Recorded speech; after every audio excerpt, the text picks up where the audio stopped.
검찰의 살아있는 권력에 대한 수사와 표적 수사, 과잉 수사는 구별되어야 합니다. 법무부 장관의 수사 지휘에 대해서 검찰총장과 검사들의 집단 항명성 행태들이 이어지고 있습니다. 윤석열 총장은 전국을 돌며 검사들과 검찰 직원들을 정치로 내몰고 있습니다.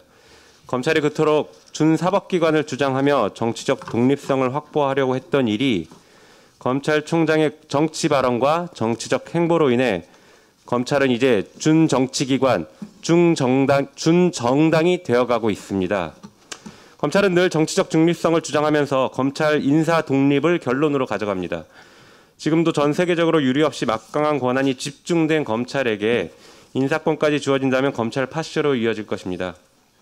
한편 살아있는 권력에 대한 수사를 하는 것이 검찰개혁의 본질은 아닙니다. 막강한 권한을 가진 검찰이 견제를 받지 않고 수사를 통해 정치 행위를 하는 것을 뿌리 뽑는 것이 바로 검찰개혁입니다. 검찰이 수사권과 기소권을 모두 가지고 특정 방향으로 수사를 한다면 누구나 검찰권 남용의 피해자가 될 수 있습니다.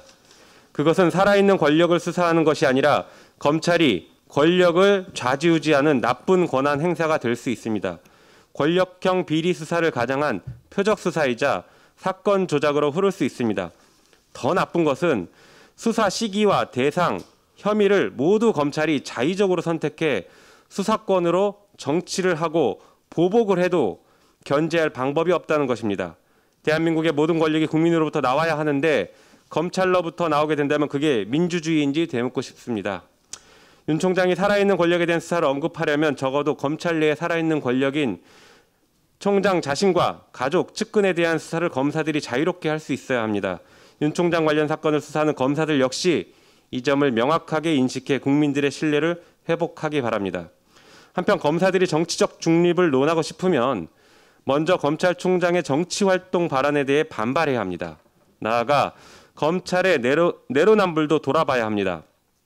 검찰은 2013년 전국 공무원 노조 홈페이지 자유 게시판에 국민 후보 문재인을 지지합니다라는 글이 게시되었다고 우익단체가 고발하자 대대적인 수사를 했습니다. 또한 세월호 시국선언에 참여한 교사를 기소했으며 지난 4월 무죄 판결이 내려지자 항소를 했습니다. 다른 공무원에게는 가혹하면서 검사들의 정치적 중립 훼손 행위는 정당하다고 주장하는 것이야말로 내로남불이자 검로남불입니다. 검찰개혁을 위해서라도 살아있는 권력에 대한 수사와 표적 수사는 구별해야 하며 검찰의 정치적 중립을 회복하기 위해 뼈를 깎는 노력을 해야 할 것입니다. 이상입니다.